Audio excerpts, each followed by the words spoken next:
వైఎస్ఆర్ గారి కుటుంబానికి అత్యంత బాధాకరమైనటువంటి విషయం.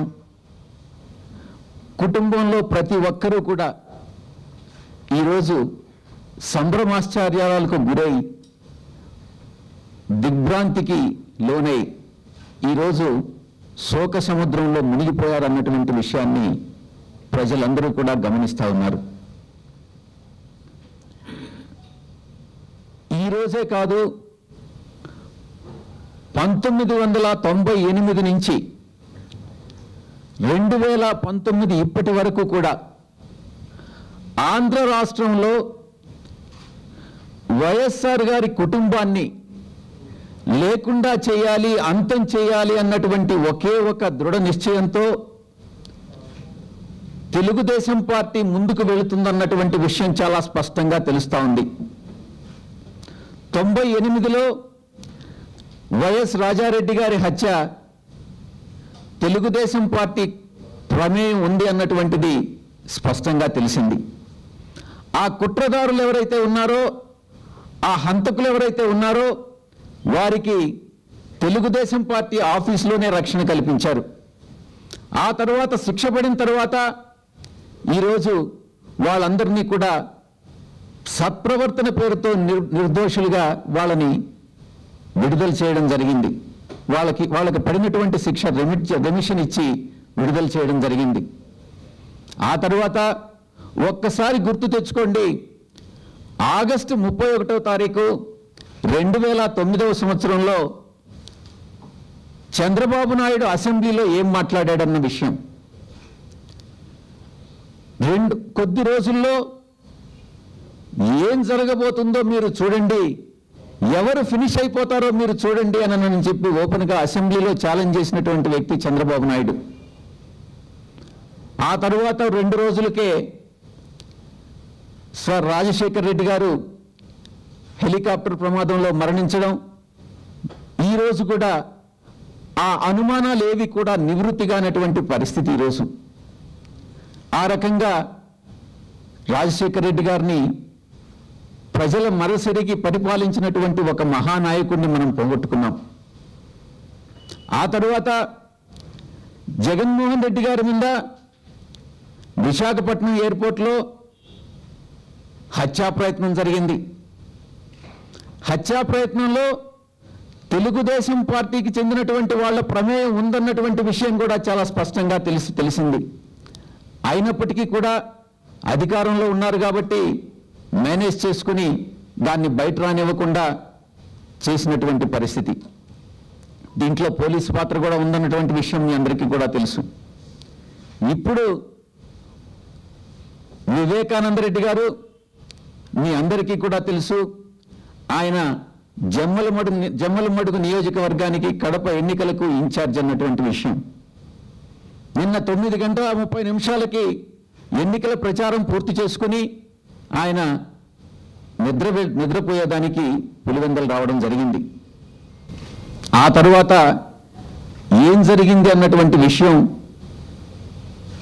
ఈరోజు పోస్ట్మార్టం రిపోర్ట్లోను, ఆ తరువాత విచారణ జరిగి ఏం తేలుతుందన్నటువంటి విషయం మీ అందరికీ కూడా తెలుస్తుంది.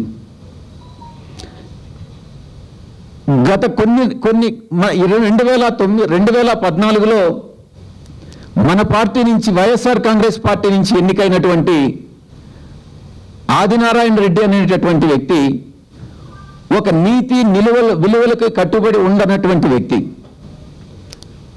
ఒక రకంగా చెప్పాలనంటే మనిషి జాతిలో అతను పుట్టడం అన్నటువంటిదే ప్రతి మనిషి కూడా బాధపడాల్సినటువంటి విషయం. ప్రతి మనిషి కూడా ఏమనుకుంటాడు, మనిషిగా పుట్టిన దానికి గర్విస్తాడు.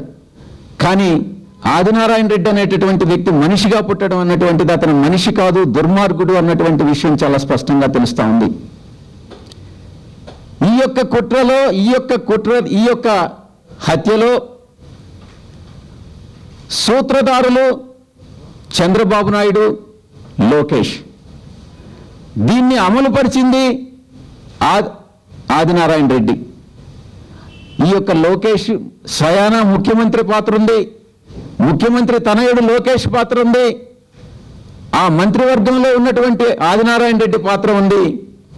వీరందరికీ ఒకటే ధ్యేయం, వైఎస్ఆర్ గారి కుటుంబాన్ని అంతమొందించాలి అన్నటువంటి ఒకే ఒక దురుద్దేశంతో వీరందరూ కూడా ఈరోజు ప్రవర్తించడం జరుగుతూ ఉంది. వైఎస్ జగన్మోహన్ రెడ్డి గారి మీద విశాఖపట్నం ఎయిర్పోర్ట్లో హత్యా ప్రయత్నం జరిగినప్పుడు ఒక గంట కూడా గడవక ముందే స్వయంగా డీజీపీ స్టేట్మెంట్ ఇస్తారు. మేము తెలుగుదేశం పార్టీ కానీ ఇది అసలు మా పరిధిలో లేదు అని చంద్రబాబు చెప్తారు. ఇది హత్య కాదు అని డీజీపీ చెప్తాడు. హత్యా ప్రయత్నం కాదు, ఇది వైఎస్ఆర్ కాంగ్రెస్ పార్టీ వాళ్ళే స్వయంగా చేయించుకున్నదని డీజీపీ చెప్తాడు. అటువంటి పోలీస్ని, ఆంధ్రప్రదేశ్ పోలీస్ని మేము నమ్మాలా అని మేము ప్రశ్నిస్తూ ఉన్నాం. ఏ అడిషనల్ డీజీ వెంకటేశ్వరరావు ఎవరైతే ఇంటెలిజెన్స్ని రిపోర్ట్స్ని ఇవ్వాలో, ఏ రాజకీయ నాయకుడైతే ప్రమాదంలో ఉన్నాడో ఆ ఇంటెలిజెన్స్ రిపోర్ట్స్ అన్నీ కూడా కలెక్ట్ చేసి ఆ ఇంటెలిజెన్స్ ఇన్ఫర్మేషన్ సమాచారాన్ని ప్రభుత్వానికి అందించాల్సినటువంటి బాధ్యతాయుతమైనటువంటి ఒక ఆఫీసర్ ఈరోజు తెలుగుదేశం కార్యకర్తలాగా పనిచేస్తూ చంద్రబాబు నాయుడుకు ఒక తాబేదారుగా ఉన్నటువంటి పరిస్థితి ఈరోజు. అటు డీజీపీ కానీ అడిషనల్ డీజీ కానీ ఇద్దరూ కూడా తెలుగుదేశం పార్టీకి చెందినటువంటి వ్యక్తులు కాబట్టి ఉన్నటువంటి పోలీసు వ్యవస్థనంతా కూడా గత 4-5 సంవత్సరాలుగా భ్రష్టు పట్టించారు. కాబట్టి గతంలో లాగానే గతంలో పత్తికొండలో నారాయణ రెడ్డిని హత్య చేశారు. ఆ కేసును కూడా నీరుగార్చారు. రాష్ట్రంలో జరిగినటువంటి గత 5 సంవత్సరాల్లో జరిగిన ప్రతి హత్యలో కూడా తెలుగుదేశం పార్టీ పాత్ర ఉంది. కాబట్టి ఈ పోలీసు వ్యవస్థ మీద మాకు నమ్మకం లేదు అన్నటువంటి విషయాన్ని చాలా స్పష్టంగా చెప్పాం.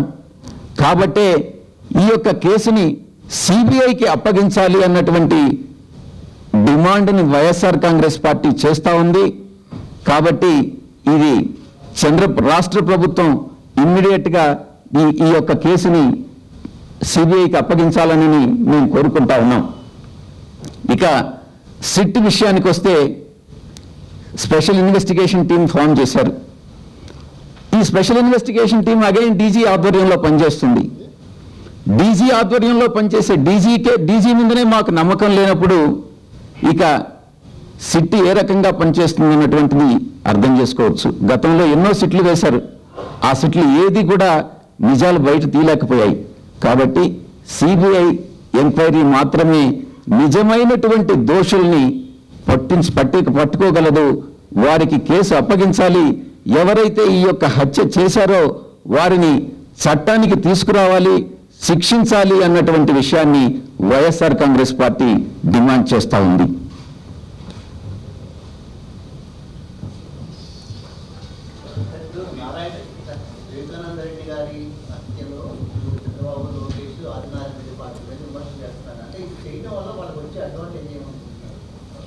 మొట్టమొదటినే చెప్పా, ఇప్పుడు కాదు 1998 నుంచి ఈ రోజు వరకు తెలుగుదేశం పార్టీ అధినేత చంద్రబాబు నాయుడు వేసేటటువంటి ప్రతి అడుగు వైఎస్ఆర్ కుటుంబాన్ని సమూలంగా తీసివేయడానికే వాళ్ళు ప్రయత్నం చేస్తూ ఉన్నారు. దాంట్లో భాగమే ఇది ఇప్పుడు జరిగినటువంటి వివేకానంద రెడ్డి గారి హత్య. దీంట్లో చాలా స్పష్టంగా ఆదినారాయణ రెడ్డి పాత్ర ఉంది, లోకేష్ పాత్ర ఉంది, చంద్రబాబు నాయుడు పాత్ర ఉంది అన్నటువంటి విషయాన్ని బలంగా నమ్ముతా ఉన్నాం.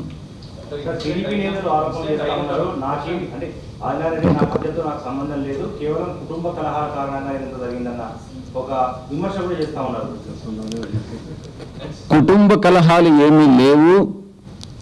ఆయన వైఎస్ఆర్ కాంగ్రెస్ పార్టీకి నిన్న 9:30 వరకు ప్రచారం చేశారు. ఆయన జమ్మలమడుగు కడప ఇన్ఛార్జి. ఆదినారాయణ రెడ్డి రాజకీయ భవిష్యత్తు ఎక్కడ దెబ్బతింటుందోనని ఒక భయంతో ఆదినారాయణ రెడ్డిగా చేయించినటువంటి చంద్రబాబు లోకేష్ మద్దతుతో చేయించినటువంటి ఈ యొక్క హత్యని నిజమైనటువంటి దోషులు ఎవరన్నటువంటిది సిబిఐ బయట పెట్టాలి. మాట్లాడుతూ కడప ఎంపీ సీట్ విషయంలో అవినాష్ రెడ్డి, వివేకానంద రెడ్డి ఇద్దరు అడుగుతున్నారన్నారు. మీరు పార్టీ పరంగా ఏమైనా టికెట్ అకామిడేట్ చేసే ప్రాసెస్ లో ఉన్నారా? అది వాస్తవమేనా? ఈరోజు వైఎస్ఆర్ కుటుంబంలో రాజకీయంగా ఆయన కుటుంబ పెద్ద, ఆయన ఉండి దిశానిర్దేశం చేస్తూ వచ్చారు. ఈ రోజు ఆయన నేను లోక్సభకు పోటీ చేస్తానని అడగలేదు, ఆయన కోరుకోలేదు కూడా. రాజకీయంగా వైఎస్ఆర్ కాంగ్రెస్ పార్టీని అధికారంలోకి తీసుకురావాలి, జగన్ గారిని సీఎం చేసుకోవాలి అన్నటువంటి ఒకే ఒక ధ్యేయంతో ఆయన కష్టపడి క్యాంపెయిన్ చేస్తూ పనిచేస్తూ వచ్చారు. కుటుంబంలో ఎలాంటి సమస్యలు లేవు. అది తెలుగుదేశం పార్టీ చేస్తున్నటువంటి దుష్ప్రచారం మాత్రమే.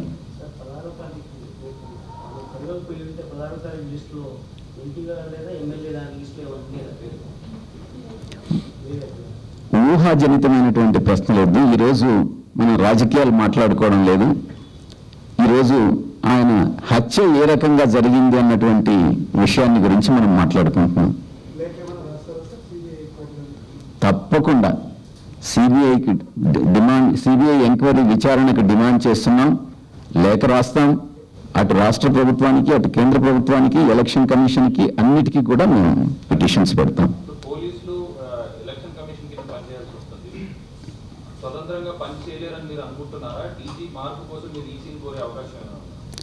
డీజీ మార్పు అనేటటువంటిది ఇప్పుడు కాదు, గతంలోనే మేము డిమాండ్ చేశాం. కానీ బీజేపీకి, తెలుగుదేశం పార్టీకి ఉన్నటువంటి అనైతిక సంబంధం వల్ల ఈ రోజు కూడా కొనసాగుతున్నటువంటి అనఫిషియల్ సంబంధం ఏదైతే ఉందో దానివల్ల డీజీపీ స్థానంలో మార్పు రాలేదు. ఠాకూర్ అనేటటువంటి వ్యక్తి చంద్రబాబు నాయుడు అడుగులకు మడుగులెత్తుతున్నాడు అన్నటువంటి విషయం చాలా స్పష్టంగా చెప్పాం. గతంలో కూడా షెడ్యూల్ అనౌన్స్ చేయడానికి ముందు కూడా ఎలక్షన్ కమిషన్కి కంప్లైంట్ చేశాం, కేంద్ర ప్రభుత్వానికి కంప్లైంట్ చేసినాం. ఈ రోజు కాదు, ఏ రోజు కూడా ఆయన ముందు మాకు విశ్వాసం లేదు అన్నటువంటి విషయం చాలా స్పష్టంగా చెప్పాం.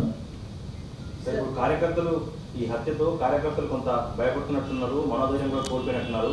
ఎన్నికల్లో అది ఇబ్బందిగా మీకు మారుతుందా? ఒక్క ఆదినారాయణ రెడ్డే కాదు, తెలుగుదేశం పార్టీ మొత్తం కూడా, ఇది నేను గతంలో కూడా చెప్పా, ఇది తెలుగు దొంగల పార్టీ, తెలుగు డ్రామాల పార్టీ, ఇప్పుడు తెలుగు హంతకుల పార్టీ కూడా. తెలుగుదేశం పార్టీ హత్యా రాజకీయాలను మాత్రమే నమ్ముకుంది.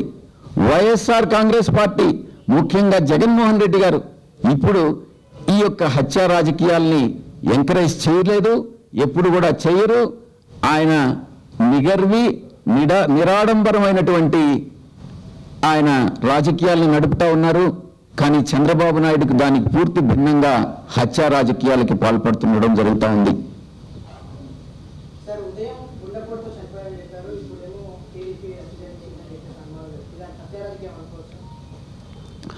మాకు అందిన సమాచారం ప్రకారం ఉదయం మనం అక్కడ ఏం జరిగిందన్నటువంటిది ఇక్కడ మనకు తెలియదు.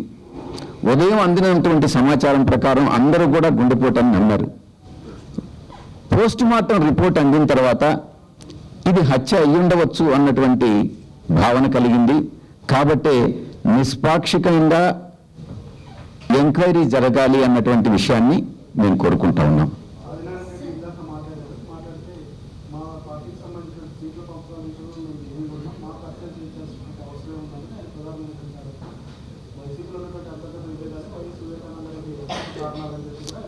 ఆదినారాయణ రెడ్డి ఆయన గత చరిత్రే ఒక హంతకుడు.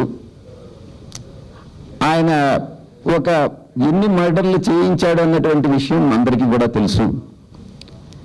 ఇక ఒక హంతకుడే ఇటువంటి ఆరోపణలు చేయడం అన్నటువంటిది నిజంగా అమానుషం, ఆశ్చర్యకరమైనటువంటి విషయం.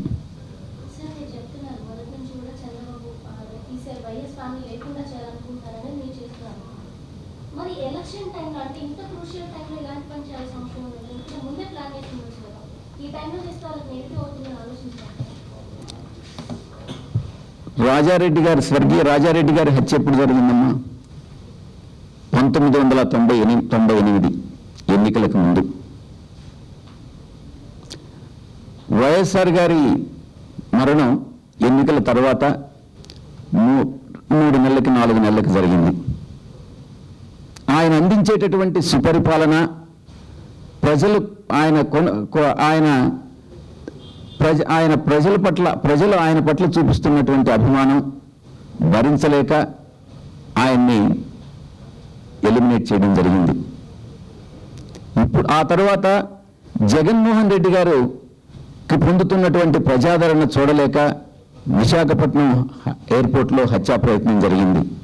ఈరోజు వైఎస్ వివేకానంద రెడ్డి గారు ఆయన ప్రజల మనిషి, ప్రజల్లో మమైకమై 24 గంటలు కూడా ప్రజా సమస్యలను తెలుసుకుంటూ ప్రజలతో మమైకమై ప్రజల సేవలో ఉంటాడన్నటువంటి విషయం అందరికీ కూడా తెలుసు. నిగర్వి అతని ఏ రోజు ఈగోయిస్టిక్గా ఫీల్ కాడు. ఆయన ప్రజల్లో కలిసిపోతాడు, అందరిలో కలిసి ఒక మామూలు మనిషిలాగా జీవనం సాగిస్తూ ఉంటాడన్నటువంటి విషయం తెలుసు. ఆయన ఉంటే అక్కడ ఆదినారాయణ రెడ్డి మనుగడకే ప్రమాదం అన్నటువంటి, రాజకీయ మనుగడకు ప్రమాదం అన్నటువంటి విషయం గుర్తించి ఆయన్ని ఎలిమినేట్ చేయడం జరిగింది. ఇదంతా కూడా ఒక వ్యూహంతో, అల్టీరియర్ మోటివ్తో తెలుగుదేశం పార్టీ చేస్తున్నటువంటి ప్రయత్నం ఇది. రేపు అంత్యక్రియలు జరుగుతాయి. అంత్యక్రియలు జరిగిన తర్వాత జగన్మోహన్ రెడ్డి గారు పార్టీ అధ్యక్షులు తిరిగి ఇక్కడికి వస్తారు.